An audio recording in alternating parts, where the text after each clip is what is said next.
again for Christmas? Oh, it's a hot mic. I'm sorry. You know how people come on and they say crazy things, and like the president will say something like, "You son of a gun," you know, all of those good things they say off the mic. We were not going to do that today because we knew that we were going to be live.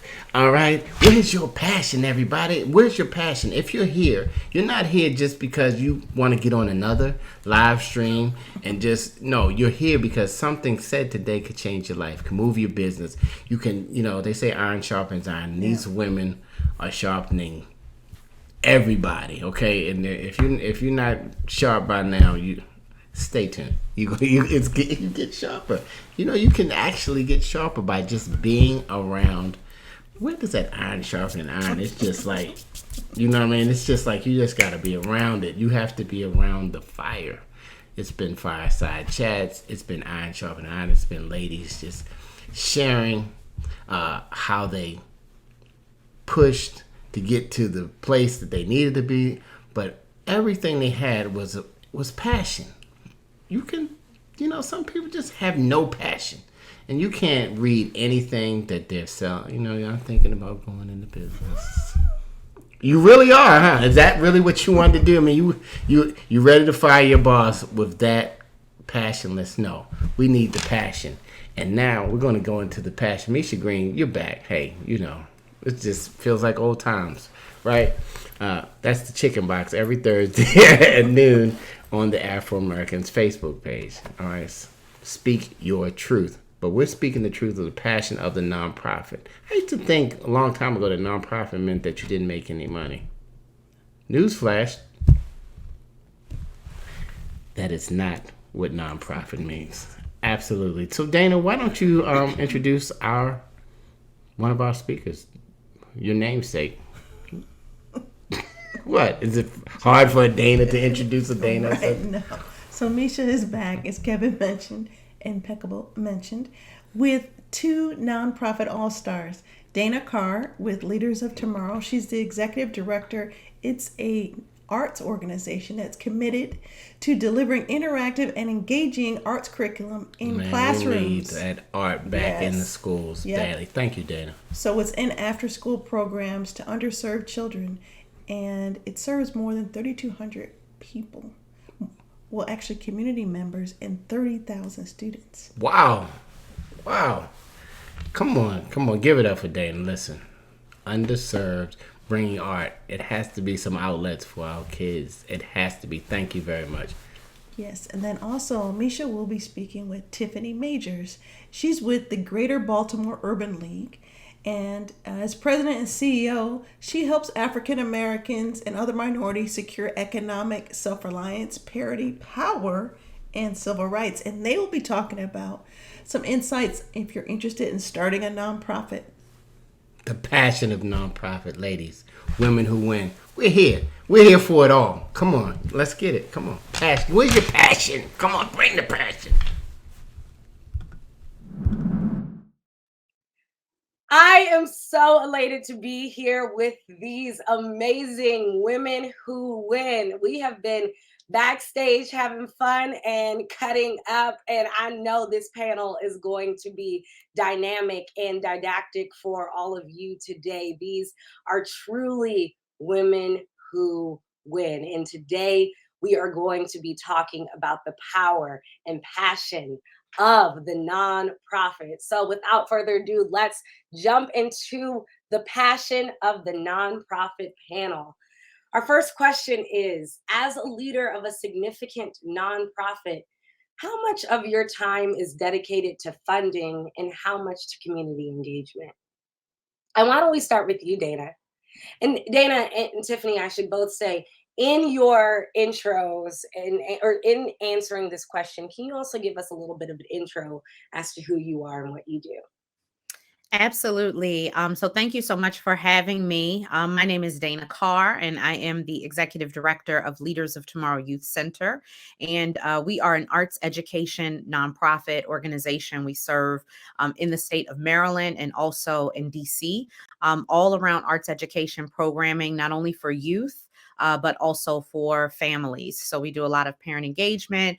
We do summer, school-based, and after-school arts classes. And so, the question around fundraising and allocating time to community engagement is kind of tough, because I think that, with the work that we do, it's not always that I am, proactively thinking that this is fundraising. But I think that, we're 100% connected to the community all the time, because we are going out and working in schools, in churches, in community and rec centers, again, working with the young people in their families. So the community engagement is always present.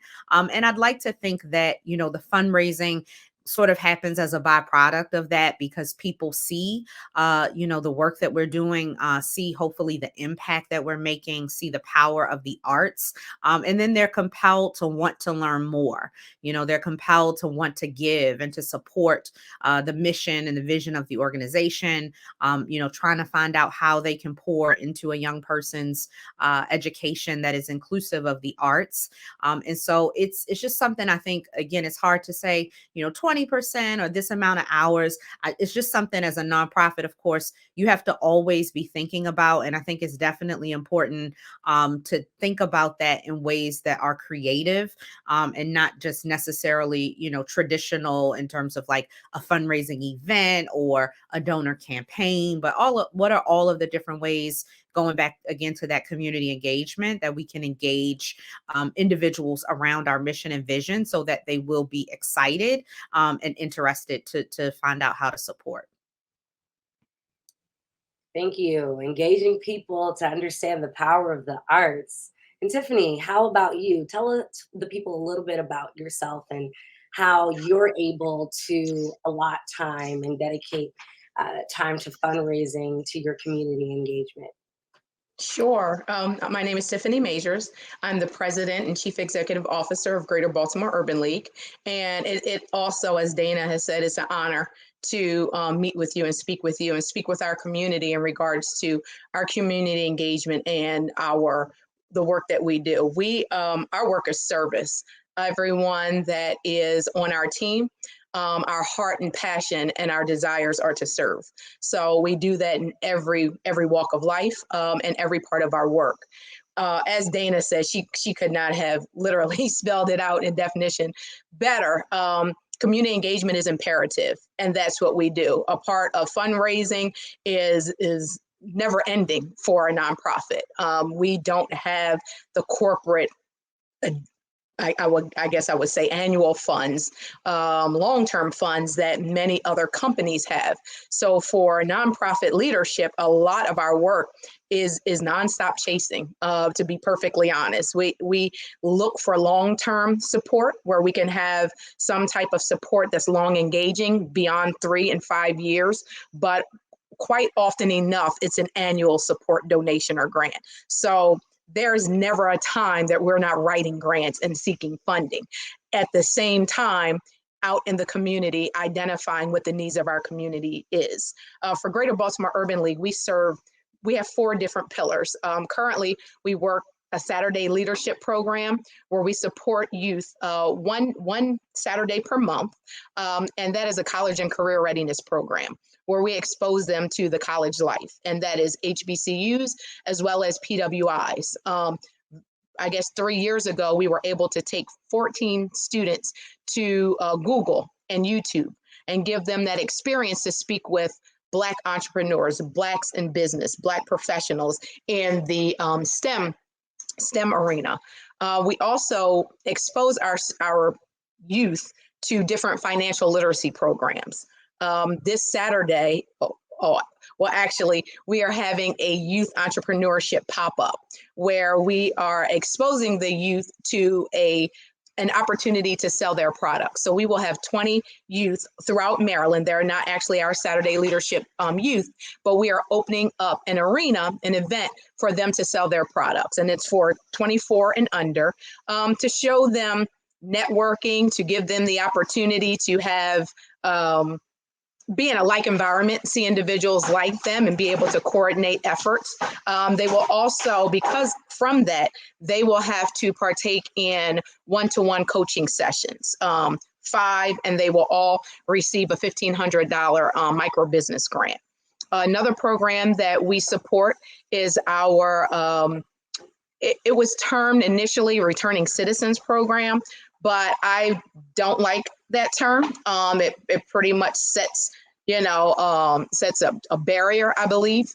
So we have a program for individuals that had involvement with the justice system, and we work with them to get them trained, employed, support them in getting their identifications, connecting them with all of our partners who seek to employ individuals at Bank of America, Giant, Truist, those are a few of our partners, University of Maryland, and we provide the education and training and then build that pipeline so that they can go directly into employment with having a criminal background. And our last program is our Entrepreneurship Center, Raymond B. Haysbert Entrepreneur Center. And that is a center that supports entrepreneurs who have intentions on starting a business or who are already in business. Also individuals that desire to start a nonprofit. And once they learn, they desire that I may want to work for somebody a little bit more until we get into this nonprofit field. But we provide workshops, webinars, and one-to-one coaching to support them in their entrepreneurial needs. Wow, that is so much important work. And I think a perfect transition into my next question, which is about how we can start our nonprofits. And so, for a person looking to start a nonprofit, what are the 3 most important elements that they should have in place to do so? And since Tiffany just talked about some of the programming that's done with that with Greater Baltimore Urban League, why don't we start with you? Sure. I think what's imperative, one, in nonprofits is relationship building, and having a clear understanding and a clear mission of what you actually intend to do. What purpose are you going to serve, and what is your target population? Nonprofit is imperative in the support systems that we provide to marginalized communities. And as much as I try to stray away from saying this, Maryland is very political. With nonprofits, it is very high, on the list of being in that arena, having conversations with your constituents, going to Annapolis and advocating for your youth, for your residents, for healthcare, for jobs, and so forth. However, as a nonprofit, we are nonpartisan. So there's a very fine line that you have to tread, to make sure that you don't cloud those relationships. However, you need to make sure that your elected officials are aware of the support and need that you have within your city. Secondly, you have to really understand what a nonprofit is. Many individuals do not realize what a nonprofit is. They believe, I want to start a nonprofit. Everyone begins with that passion in their heart and what they believe their purpose is. So really identifying, honing down on the purpose, your mission and your vision, as well as what support will you have and where will you go to seek funding. Nonprofit getting funding is difficult, and it is a very competitive market. I have a program that supports youth, and so does Dana. However, we're not in competition, and many individuals work in silos and believe that, well, we have to get this money, we have to sit on the side. If we do this or we have this, we can fill this void, we'll get this grant. But today, it's about collaborations and partnerships. And that's something that new individuals coming into this field must understand, that it's not about competition. It's not about doing the same thing. It is so many individuals out here to serve that we can do the same thing and do it well and collaborate in that same arena. So it's also imperative that we uplift one another and that we're able to take our peers into rooms that they are not often called in, smaller nonprofits. If we have a larger name, we need to collaborate and partner with them on funding opportunities so that we can spread the wealth and spread. We're not high on arts. So I would love to work with Dana and say, you do this art piece, we'll do the entrepreneurship or college career readiness. So I think that's imperative for individuals that have interest in I don't even breaking through this nonprofit world, because it's not it's a beast out here. It's not an easy walk. It's a beast out here, y'all. But look at how these women who win are collaborating on the call as we speak. This is how you do it. Dana, can you add a little bit of insight again on if a person's looking to start a nonprofit, what are some three of the most important elements that they should have in place? Yes, definitely. And ditto to what Tiffany mentioned. Just the collaboration and the relationships is just so important. And she touched on something else I was going to say is that there's so many nonprofits in Maryland, and so we don't have to compete with each other. There's definitely space, plenty of people to serve in a number of different ways, and I think that collaboration piece is so important. One of the elements that I was going to mention, I think, is being creative. So again, there are tons of organizations, even in Maryland, even specifically in Baltimore, that are arts-based organizations that might be serving the youth through the arts. But I think, and this is my arts background coming into play, it's important to be creative. Again, to know what your mission is, to know who you want to serve, and most importantly, how you want to serve those people, how you want to serve those individuals, and what is going to make the way that you do it unique, right? What is going to make the way that you do it special or stand out? And so I think that that's something that we definitely at LTYC, try to emphasize and think about programs again that are going to, fill a need, right? And again, do it in a way that somebody else is not doing it. I think vision is super important. You have to have a vision, you have to make it plain. And the vision is really about seeing beyond the moment. I think, again, people get really excited because they want to, serve people and help and support their communities, and all of that's great. But I think you definitely, as a strong leader, have to see beyond just that moment, and how the vision can grow, and how, again, you can impact communities, beyond today and for, years to come. And that's sustainability. That's why there's so many organizations that have been able to, last. And then there's some who, are here and gone, within a couple of years.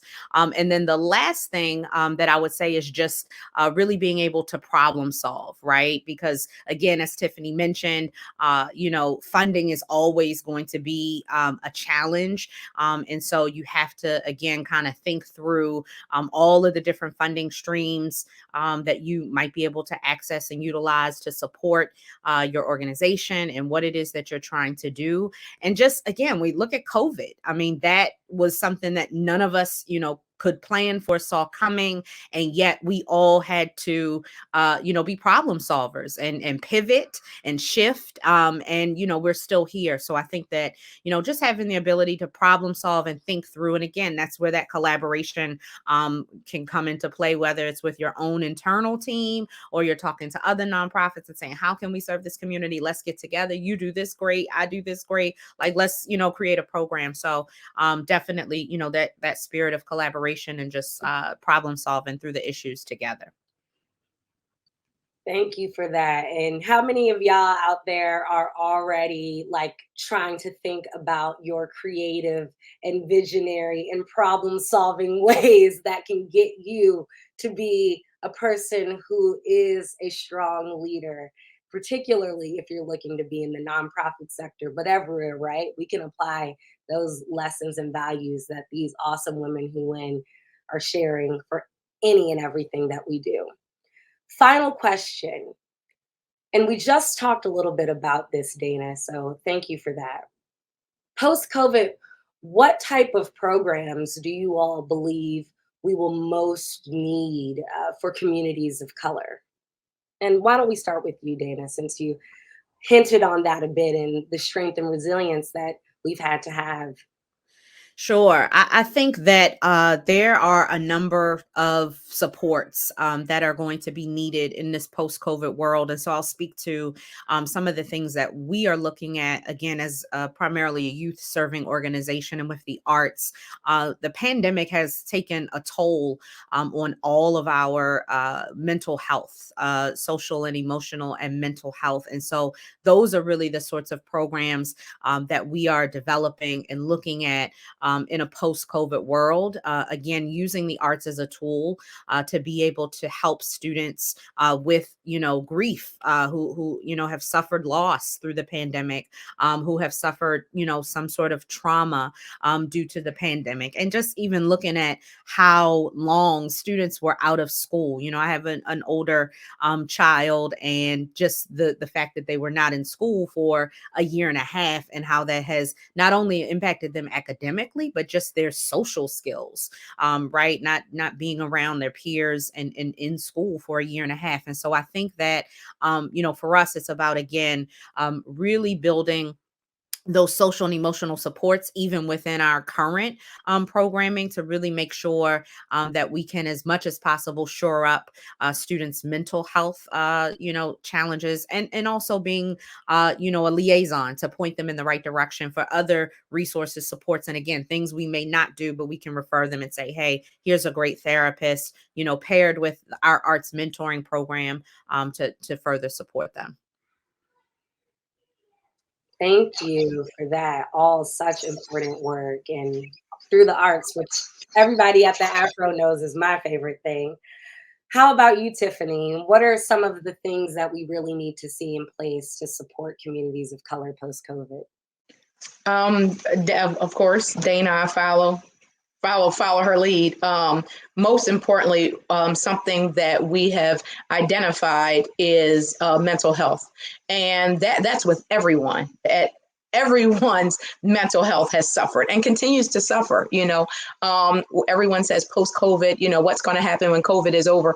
COVID is here for a good while. It's not 6 months away. We have to understand that all of the transition and the pivots that we made, we will have to continue. There's not a go back to what existed. So we have to identify ways that our Black and brown people are going to be able to sustain. And some things that we've identified, I won't say identified, that were amplified and that others seem to take interest in now, was that there is a huge disparity of individuals in city, county, and throughout the state of Maryland. When COVID hit, we know that our peers in local counties, Prince George's County, Anne Arundel County, they went home with laptops and tablets. We have a name of Urban League, but many individuals really get us confused with National Urban League. We are an affiliate of National Urban League. So we are our own small nonprofit. All of the names that you hear, Geico, and they are partnering with Amazon, that's National Urban League. That's not Greater Baltimore Urban League that received $1 million. We might get $10,000. So when we pivot our services, something that we did not have was healthcare. We didn't provide healthcare services, nor do we provide laptops. We actually went out and spent $57,000 initially, and then another $80,000 to purchase laptops for city students. We were supposed to get hotspots, but we didn't. And we wanted to build, actually with Parks and People, a tower in Druid Hill and Mondawmin, because there are still several areas in Baltimore City where there is no connectivity, as well as the basic principles of how to use a laptop. We identified that we gave out laptops, and some of our students didn't know how to utilize it. They could turn it on, but some still don't have email. So we have to realize that there are so many different basic needs that our youth and families need. We often either identify the students or we identify those in returning citizens, but it's imperative that we unify and think about the entire family, the entire Black family, because the entire Black family suffered during this pandemic and is still suffering. We still have students that are nowhere near where they should be as far as education. And we need to make sure that we wrap them With mental health services, we provide yoga on every one of our meetings with our students and meditation, but we have to be sure that we holistically wrap them with the support, the mental health, ensure that their entire family is secured, because you have babies that were identifying, am I going back to school or am I going to go back to Walmart and work?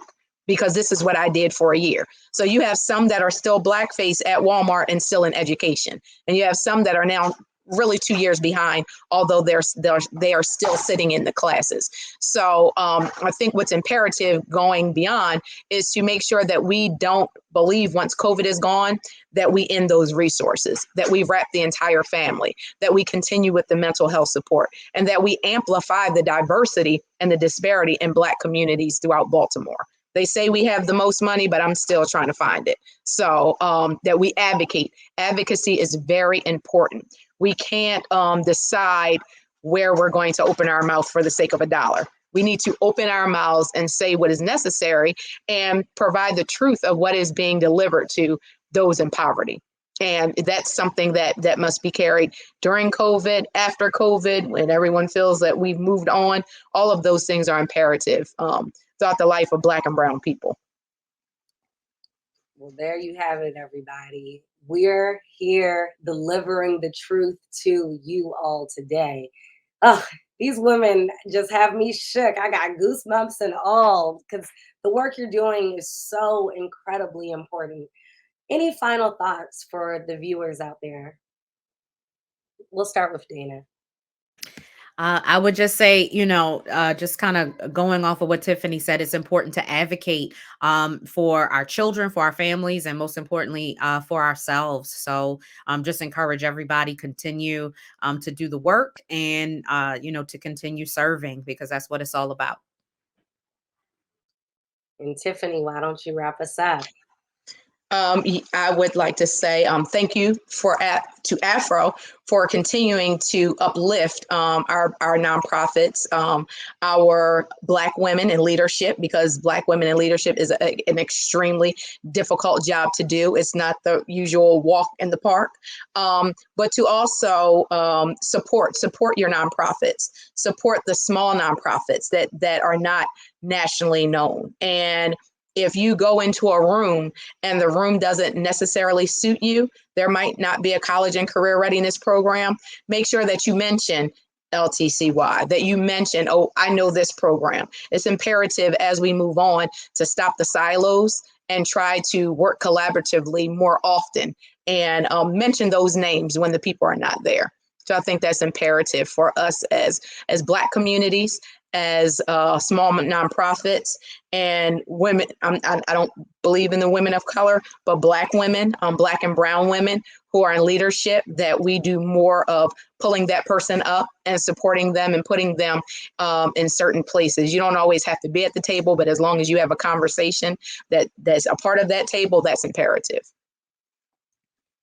Thank you. I think that we all can confidently try to get a seat at that table, or at least figure out what's on that table from this panel. The passion of the nonprofit truly exudes through the both of you, and we thank you for the powerful work that you do. And thank you for being here with us and for truly being leaders and women who win.